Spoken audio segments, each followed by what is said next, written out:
Universitas Pamulang, Manajemen S1. Video ini dibuat untuk memenuhi tugas mata kuliah Manajemen Operasi dengan dosen pengampu Bapak Iman Mubis. Baik, pada kesempatan kali ini saya akan membahas pertemuan 19 yang mengenai materi sumber daya manusia dalam manajemen operasi. Nah, tujuan pembelajaran ini diharapkan mampu untuk mendefinisikan pengertian sumber daya manusia, kemudian mempelajari konsep dan peran sumber daya manusia dalam manajemen operasi. Selanjutnya yaitu pengertian sumber daya manusia atau SDM. Sumber daya manusia adalah faktor sentral dalam organisasi perusahaan ataupun produksi. Kebutuhan sumber daya manusia disesuaikan dengan bentuk serta tujuan perusahaan yang dibuat berdasarkan visi untuk kepentingan manusia, dan dalam pelaksanaan misinya dikelola dan diurus oleh manusia. Dengan demikian, manusia merupakan faktor strategis dalam semua kegiatan institusi atau organisasi. Manajemen sumber daya manusia berfungsi mengatur, mengurus sumber daya manusia berdasarkan visi perusahaan agar tujuan organisasi dapat dicapai secara optimum.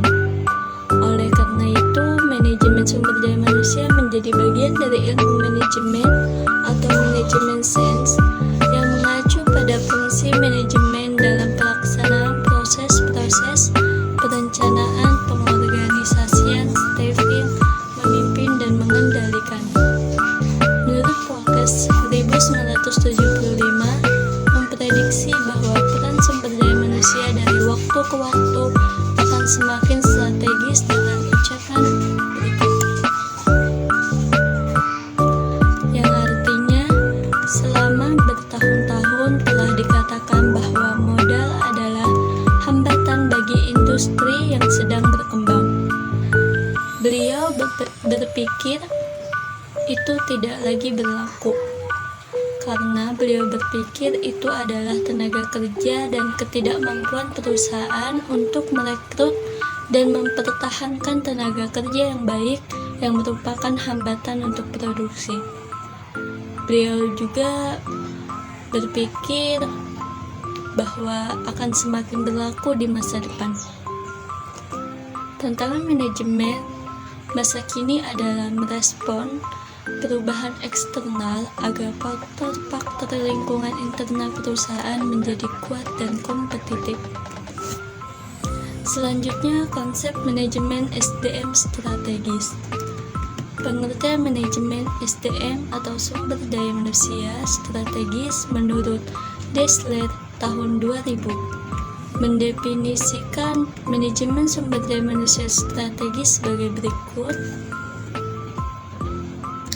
yang artinya manajemen sumber daya manusia strategis adalah menghubungkan manajemen sumber daya manusia dengan peran dan tujuan strategis untuk meningkatkan kinerja bisnis dan mengembangkan budaya organisasi serta mendorong inovasi dan fleksibilitas.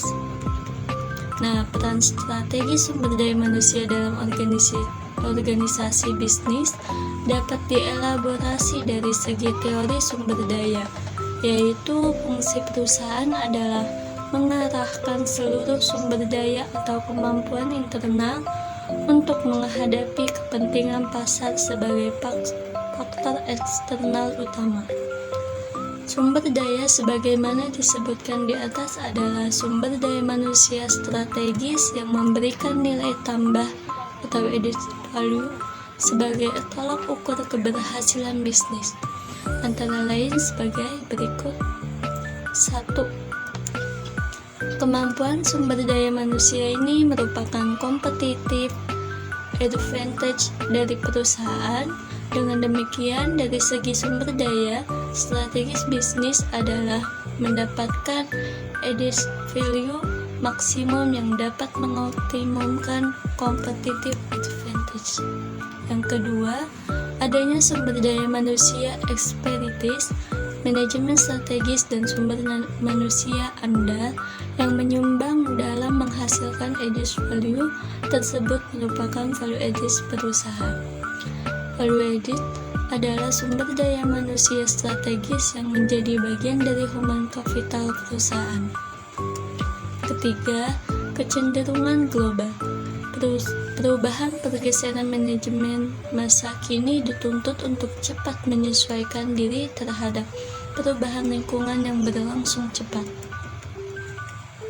Selanjutnya, organisasi yang lebih datar atau flat organization kini menjadi norma baru manajemen sekarang telah banyak berubah dari keadaan 20-30 tahun lampau. Ketika human capital menggantikan mesin-mesin sebagai basis keberhasilan banyak perusahaan. Menurut Drucker, tahun 1998 mengemukakan bahwa tantangan bagi para manajer sekarang adalah: yang pertama, tenaga kerja yang kini cenderung tidak dapat diatur seperti tenaga kerja yang lalu. Kemudian ada titik berat, pekerjaan kini bergerak sangat cepat dari tenaga manual dan critical ke knowledge worker yang menolak menerima perintah atau komando ala militer, cara yang diadopsi oleh dunia bisnis 1000 tahun yang lalu. Yang ketiga, angkatan kerja dituntut memiliki pengetahuan baru yang sesuai dengan dinamika perubahan yang tengah berlangsung. Keempat, tenaga kerja di sektor jasa di negara maju kini sekitar 70%, dari tahun ke tahun semakin meningkat, dan tenaga pada waktu juga semakin meningkat. Kelima, pola yang berubah ini menuntut pengetahuan baru dan cara penanganan atau manajemen yang baru. Selanjutnya, keenam, human capital yang mengacu pada pengetahuan, pendidikan, pelatihan, keahlian, ekspertis tenaga kerja perusahaan kini menjadi sangat penting dibandingkan dengan waktu-waktu lampau. Untuk itu, salah satu sumber daya yang penting dalam manajemen adalah sumber daya manusia atau human resource. Pentingnya sumber daya manusia perlu disadari oleh semua tingkatan manajemen. Bagaimanapun majunya teknologi saat ini, namun faktor manusia tetap memegang peran penting bagi keberhasilan suatu organisasi. Menurut Bahori Jainun tahun 2001, manajemen sumber daya manusia merupakan bagian yang penting, bahkan dapat dikatakan bahwa manajemen itu pada hakikatnya adalah manajemen sumber daya manusia atau manajemen sumber daya manusia identik dengan manajemen. Kemudian, pengertian manajemen sumber daya manusia.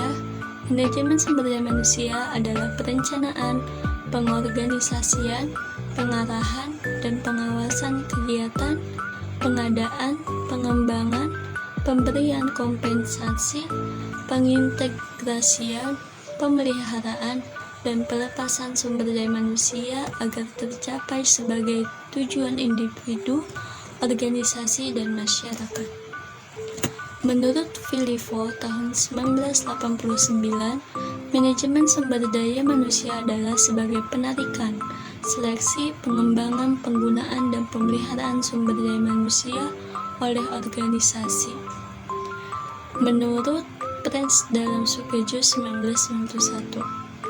Nah, berdasarkan pengertian tersebut, dapat dikatakan bahwa manajemen sumber daya manusia merupakan proses pendayagunaan manusia atau pegawai yang mencakup penerimaan, penggunaan, pengembangan, dan pemeliharaan sumber daya manusia yang ada.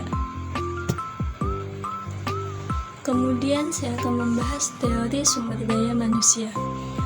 Pada prinsipnya, perubahan konsepsi tentang sumber daya manusia atau pandangan terhadap pekerja dalam kerangka hubungan kerja pada organisasi, yaitu pekerja dianggap sebagai barang dagangan.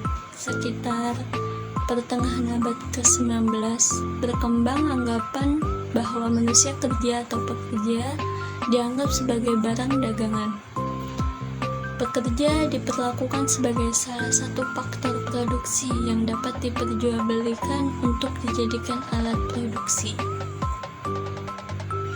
Kemudian anggapan tersebut mempunyai beberapa kelemahan, yaitu antara lain pekerja tidak mungkin menjual daya atau tenaganya bahkan dalam pemanfaatan SDM ini. Kemudian pekerja harus tunduk pada beberapa hal yang ada di luar dirinya seperti disiplin dan kekuasaan majikannya. Yang ketiga, pegawai lain, penggunaan dan pengembangan pegawai diarahkan untuk tercapainya tujuan organisasi. Nah, pekerja dianggap sebagai SDM atau sumber daya manusia. Adanya anggapan bahwa sering terjadinya pemborosan dalam pemanfaatan sumber daya manusia atau pekerja. Keadaan ini berpengaruh terhadap pencapaian tujuan dari organisasi dan penghasilan pekerja.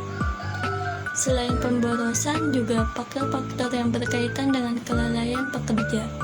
Misalnya terjadi kecelakaan serta biaya pengembangan, kemampuan atau kompensasi SDM. Semuanya merupakan biaya yang harus diperhitungkan dalam menghitung biaya produksi. Biaya tersebut sering disebut sebagai biaya sosial yang harus ditanggung bersama oleh pihak-pihak yang bersangkutan, seperti masyarakat, pemilik usaha, dan pekerja. Biaya sosial ini kadang-kadang dapat melebihi biaya produksi. Kemudian, pekerja dianggap sebagai mesin pada akhir abad ke-19 dan permulaan abad ke-20.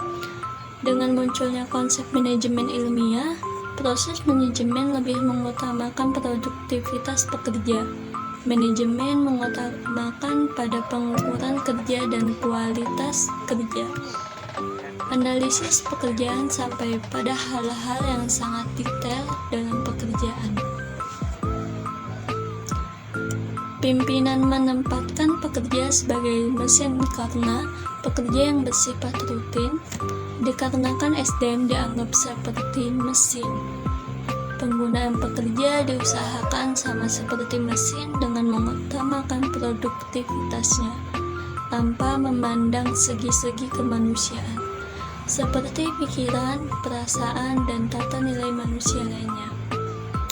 Selanjutnya, pekerja dianggap sebagai manusia sebagai reaksi terhadap pandangan yang menganggap dan memperlakukan manusia kerja sebagai mesin atau alat yang tidak manusiawi. Muncul pandangan yang cenderung terlalu manusiawi. Teori Y dari MC Gregor mempunyai relevansi tinggi dengan pandangan yang berwatak manusiawi. Dalam hal tertentu, pandangan ini dapat berhasil, yaitu apabila kualifikasi pekerjanya sudah cukup tinggi, namun akan gagal apabila manusia dipandang dan diperlakukan secara manusiawi tanpa kendali.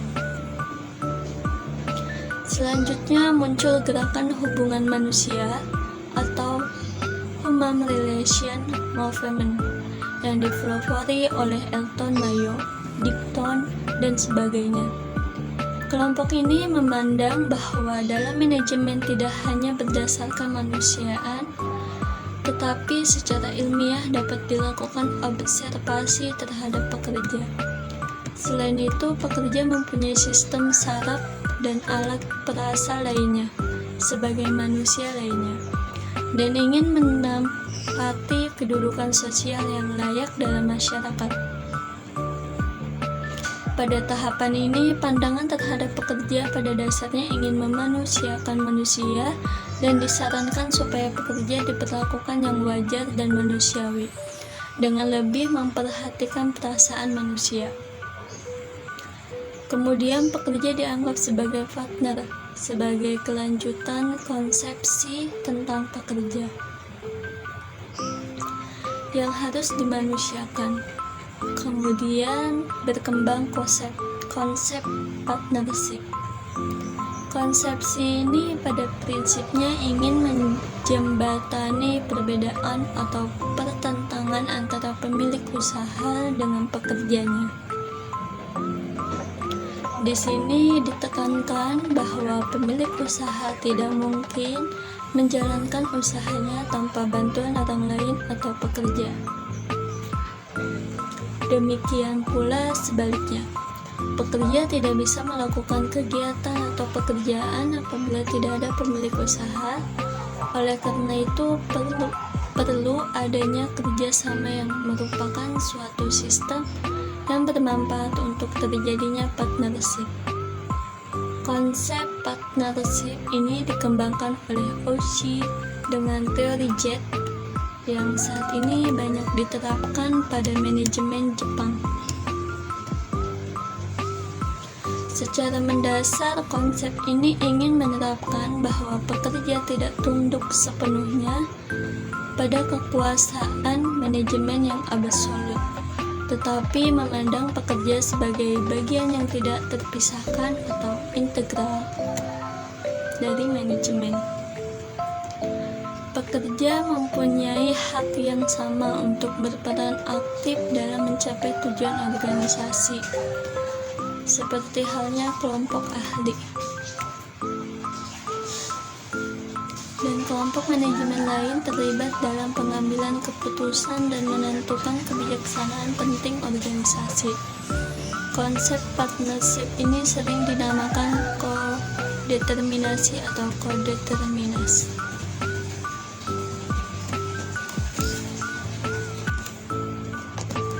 Selanjutnya kita akan membahas peran SDM dalam organisasi dan produksi, yaitu sumber daya manusia atau SDM merupakan aset organisasi perusahaan.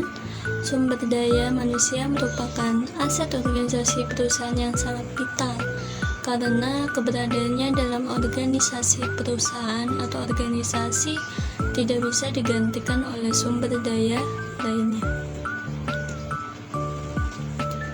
Betapapun modern teknologi yang digunakan atau seberapa banyak dana yang disiapkan, tanpa dukungan sumber daya manusia yang memiliki kemampuan proporsional, semuanya menjadi tidak bermakna. Persoalan yang muncul adalah cara mendapatkan sumber daya manusia proporsional sesuai kualifikasi yang dibutuhkan. Dan cara meraih posisi peran sumber daya manusia dalam menghadapi tantangan aktivitas perusahaan global. Dinamika kehidupan manusia senantiasa berkembang seiring dengan perubahan lingkungannya, baik internal maupun eksternal. Lingkungan internal manusia berkaitan dengan tingkat penguasaan, pengetahuan, dan keterampilan, keluasan wawasan, habit, perasaan, harapan, kebutuhan, filosofi, dan keyakinan diri.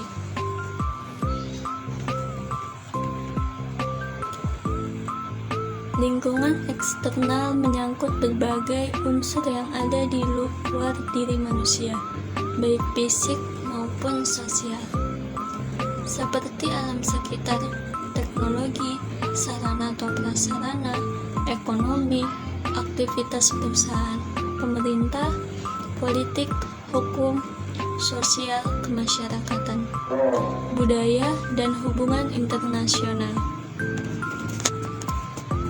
Dalam mencapai tujuannya, suatu organisasi memerlukan sumber daya manusia sebagai pengelola sistem agar sistem ini berjalan. Tentu dalam pengelolaannya harus memperhatikan beberapa aspek penting seperti pelatihan, pengembangan, motivasi, dan aspek-aspek lainnya. Hal ini akan menjadikan manajemen sumber daya manusia sebagai salah satu indikator penting pencapaian tujuan organisasi secara efektif dan efisien.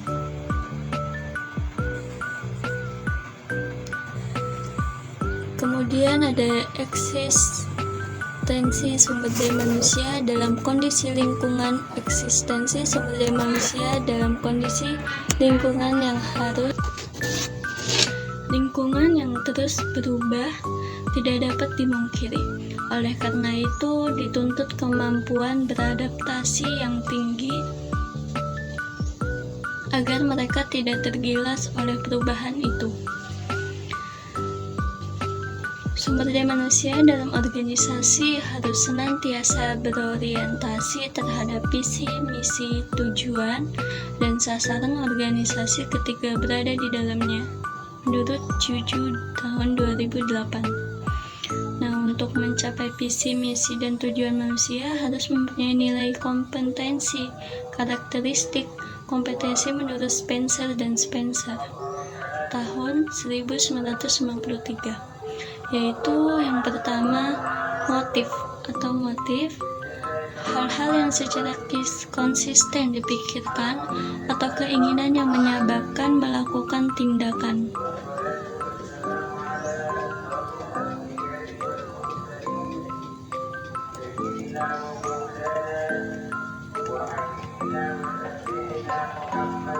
Yang kedua, sifat atau ciri, bawaan atau trait.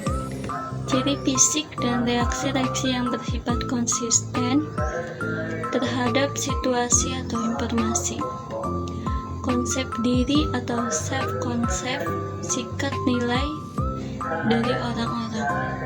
Keempat, pengetahuan, knowledge, yaitu suatu informasi yang dimiliki seseorang pada bidang yang spesifik.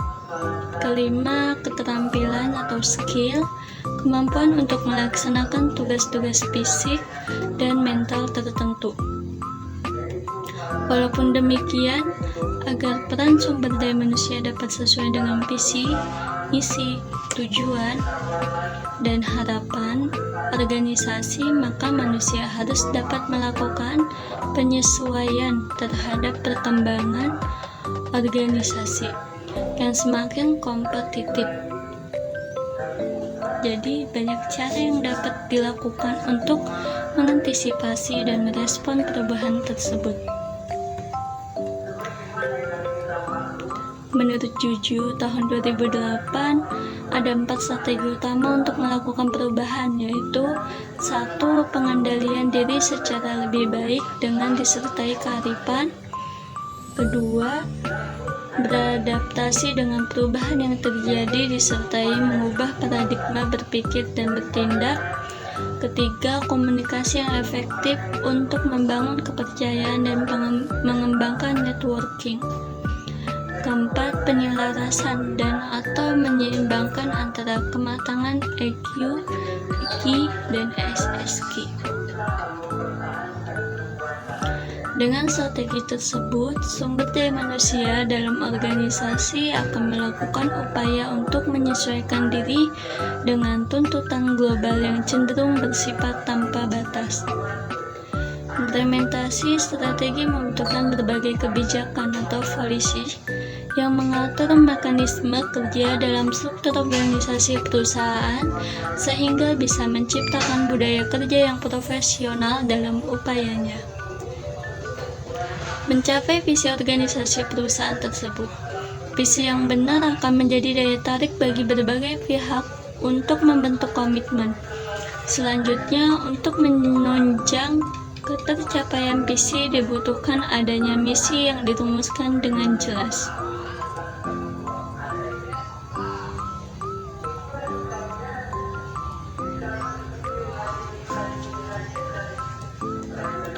Misi menampilkan eksistensi organisasi perusahaan terhadap karyawan dan dirumuskan dalam bentuk kegiatannya timbal balik yang akan dilakukan oleh organisasi di sebuah perusahaan untuk mencapai visi tersebut. Terkait dengan posisi sumber daya manusia dalam perusahaan, lingkungan internal yang akan dijumpai menyangkut kondisi ergonomis dalam hubungannya dengan lingkungan fisik dan sosial. Lingkungan fisik organisasi dalam perusahaan menyangkut sarana dan prasarana kerja, serta kondisi alam sekitar. Cakupan manajemen sumber daya manusia itu meliputi yang pertama, melakukan analisis jabatan. Kemudian kedua, merencanakan kebutuhan tenaga kerja dan merekrut calon tenaga kerja. Ketiga, menyeleksi calon tenaga kerja. Keempat, memberikan orientasi dan pelatihan bagi karyawan baru. Yang kelima, menata olah upah dan gaji. Keenam, menyediakan insentif dan kesejahteraan. Ketujuh, menilai kinerja.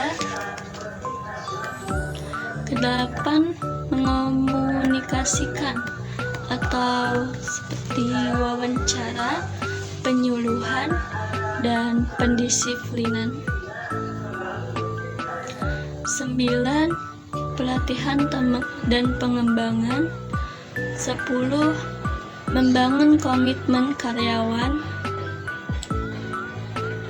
Selanjutnya, manajemen sumber daya manusia yang strategis, yaitu meliputi satu kenyataan bahwa karyawan merupakan sebuah sentral atau adalah sentral untuk mencapai keunggulan bersaing, telah mengarah pada munculnya bidang yang dikenal sebagai MSDM yang strategis. Kedua, sebagai tautan dari SDM dengan tujuan dan sasaran strategis untuk meningkatkan kinerja bisnis dan mengembangkan kultur organisasi. Dalam menghadapi situasi lingkungan yang terus berubah, menuntut pergeseran peran manajemen sumber daya manusia dari paradigma lama yang berfokus pada implementasi fungsi operatif menuju paradigma baru atau yang berfokus pada empowering human capital dalam menjalankan knowledge management.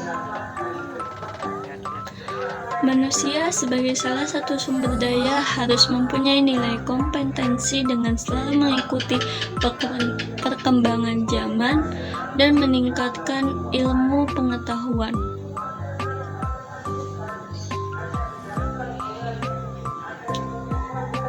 Mengingat pentingnya peranan sumber daya manusia dalam suatu organisasi, maka sudah sepatutnya manusia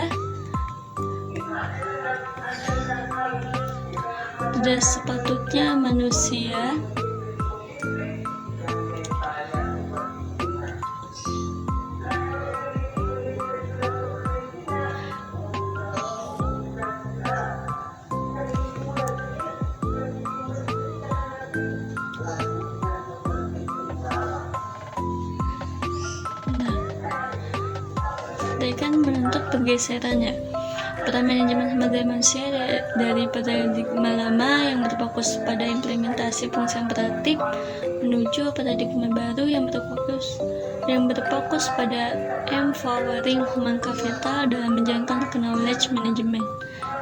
Jadi manusia kan sebagai salah satu sumber daya yang harus mempunyai nilai kompetensi dengan selalu mengikuti perkembangan zaman dan meningkatkan ilmu pengetahuan. Kemudian, mengingat pentingnya peran sumber daya manusia dalam suatu organisasi, maka sudah sepatutnya manusia tidak hanya diperlakukan sebagai faktor produksi, tetapi juga dipandang secara manusiawi, agar mereka dapat bekerja dengan baik untuk memotivasi karyawan bekerja lebih produktif. Perlu diciptakan suatu iklim oleh karyawan seoptimal mungkin dengan melaksanakan program yang diarahkan pada pencapaian keseimbangan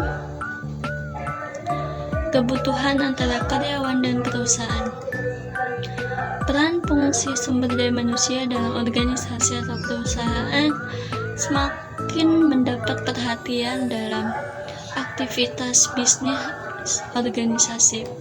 Pada masa lalu, peran sumber daya manusia atau SDM bersifat administratif, operasional, dan transaksional. Itu menurut Conner dan Ulrich tahun 1956.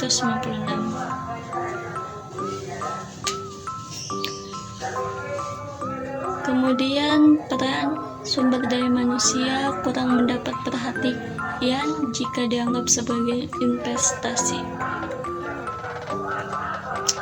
Hasilnya sulit dikuantifikasi, sulit dilihat, dan bersifat jangka panjang. Itu menurut Ulrich tahun 1998. Akan tetapi, perkembangan peran-peran SDM cenderung berbeda dalam perspektif kekinian. Peran-peran sumber daya manusia dari waktu ke waktu semakin mendapat tempat yang strategis dalam aktivitas bisnis. Karena hal tersebut digambarkan sebagai kapabilitas SDM yang dapat membantu perusahaan memperoleh keunggulan kompetitif dengan praktik-praktik manajemen sumber daya manusia dan mendorong fokus pada pelanggan. Itu menurut Schuler tahun 1994. Sejalan dengan pandangan tersebut, fungsi SDM harus dapat memahami cara meningkatkan nilai dalam organisasi, membantu manajer lini menyejajarkan strategi sumber daya manusia.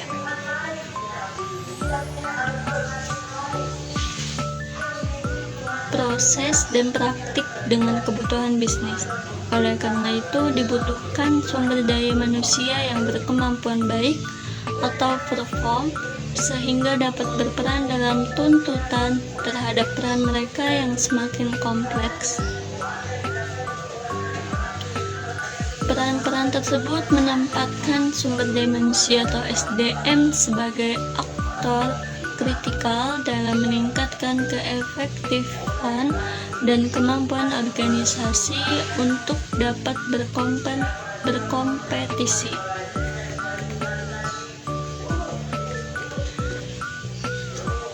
Jadi itu pembahasan dari sumber daya manusia dalam manajemen operasi. Kurang lebihnya mohon maaf. Wassalamualaikum warahmatullahi wabarakatuh.